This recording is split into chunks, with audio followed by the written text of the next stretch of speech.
Over the last 2 years, we've heard a lot about the Mueller investigation, the Mueller report. But who is the man behind the Mueller report? Who is Robert Swan Mueller III? For one thing, he's a child of privilege. His father was a DuPont executive. He attended St. Paul's, an elite prep school in New Hampshire, where he was a lacrosse star. Went on to Princeton.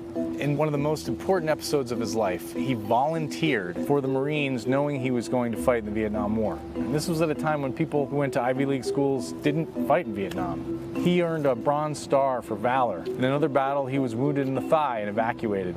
I do consider myself fortunate to have survived that tour in Vietnam. There were many who did not. And perhaps because of that, I've always felt compelled to try to give back a little.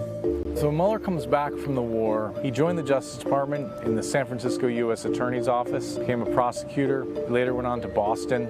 By the late 1980s, found himself as the head of the criminal division in the Justice Department. He intersected with some enormous cases. One was a mafia case against John Gotti, the head of the Gambino crime family. Mueller was also deeply involved in the investigation of a terrorist attack against a Pan Am airplane over Lockerbie, Scotland. So George W. Bush becomes president, decides to appoint Republican Robert Mueller as his FBI director. At this point, Mueller is recovering from prostate cancer. Fidelity, bravery, and integrity. This new director is a man who exemplifies them all. Mueller is confirmed, starts at the FBI. A week later, the 9/11 attacks happen.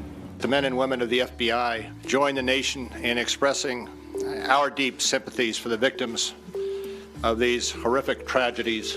What had to happen at the FBI was a transformation of that agency from a crime-fighting, bank robber-hunting agency into a counterterrorism institution, and that's what Robert Mueller led after 9/11. Mueller had a nickname at the FBI, Bobby Three Sticks. It was a reference to the third after his name, but he was also a really no-nonsense leader. He expected people to perform. A central responsibility of government, I believe, is to protect its citizens from criminal harm within the framework of the Constitution. There are some moments of controversy in Mueller's FBI career. When the CIA began torturing suspects after 9/11, Robert Mueller pulled the FBI out of those interrogations. But at the same time, he didn't blow the whistle on it. He also echoed the mistaken conclusion by the intelligence community that Saddam Hussein had weapons of mass destruction in Iraq. Our particular concern is that Saddam Hussein may supply terrorists with biological, chemical, or radiological material. Mueller also was perfectly comfortable with the kind of mass surveillance that the NSA began conducting after 9/11 that Edward Snowden blew the whistle on, and ultimately Congress and the Obama administration put a halt to. Mueller left the FBI in 2013. He became the longest-serving FBI director after J. Edgar Hoover. Countless Americans are alive today, and our country is more secure because of the FBI's outstanding work under the leadership of Bob Mueller.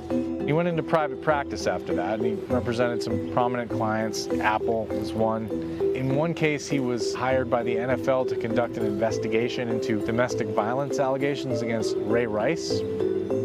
After Donald Trump got elected president, he was looking around for an FBI director, and somehow Robert Mueller's name came up. And Robert Mueller actually found himself in the White House talking to White House officials about potentially becoming the next FBI director. And that became a point of controversy later because Trump said that it was a conflict of interest, that Mueller was mad at him because he didn't give him the job. According to the Mueller report, that's false. Steve Bannon told investigators that Mueller really wasn't looking for the FBI job under Trump, and there's no indication he would have taken it. It was kind of a perfunctory meeting.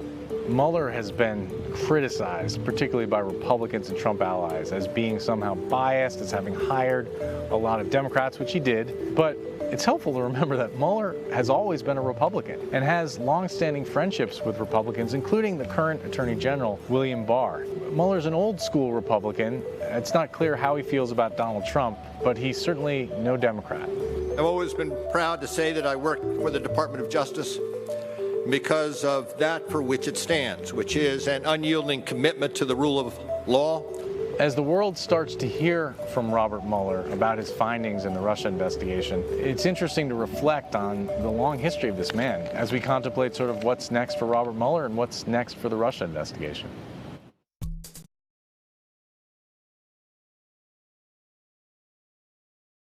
Hey, NBC News viewers, thanks for checking out our YouTube channel. Subscribe by clicking on that button down here.